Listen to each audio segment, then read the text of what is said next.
Salut, comment ça va? Aujourd'hui, voyons comment télécharger Zoom sur les portables.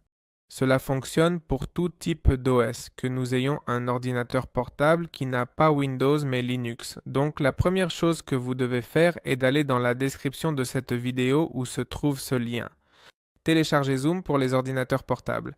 Il vous suffit d'attendre que ça charge, de descendre et téléchargez-le maintenant. Vous cliquez ici. Cela vous mènera directement à la page de téléchargement. Alors ici, nous avons différentes options. Peut-être que beaucoup de gens, disons, ne se trompent parce qu'il y a tellement d'options qu'ils pensent qu'aucune n'en est la bonne et qu'aucune ne leur convient. Donc nous avons différentes options selon l'utilisation que vous souhaitez faire du programme. Dans ce cas, mon tome, si vous voulez une utilisation générale, c'est le client, c'est pour les réunions, c'est-à-dire le premier qui apparaît, le tout premier, et ici il y a quelque chose qui nous apparaît en 32 bits. Nous devons directement valider cela sur notre PC pour voir si notre PC est de 32 bits ou de 64. Généralement de nos jours, tous les PC sont de 64, donc nous choisissons celui de 64. Au cas où cela ne fonctionnerait pas, télécharger celui de 32.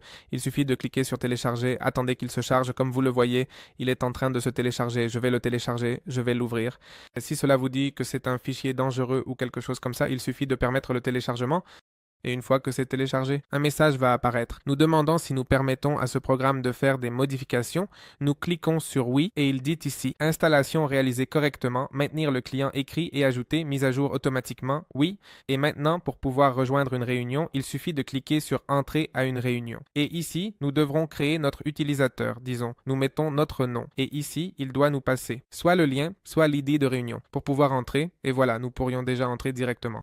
Si nous ne voulons pas que cela se fasse de cette manière, ce que nous faisons, c'est cliquer sur Entrée. Et nous devons créer un compte avec Google ou avec Facebook. Et nous pouvons également le créer via notre adresse email. Et une fois que nous l'avons créé, nous pouvons entrer sans avoir à le saisir. Notre nom à chaque fois, mais avec notre compte créé.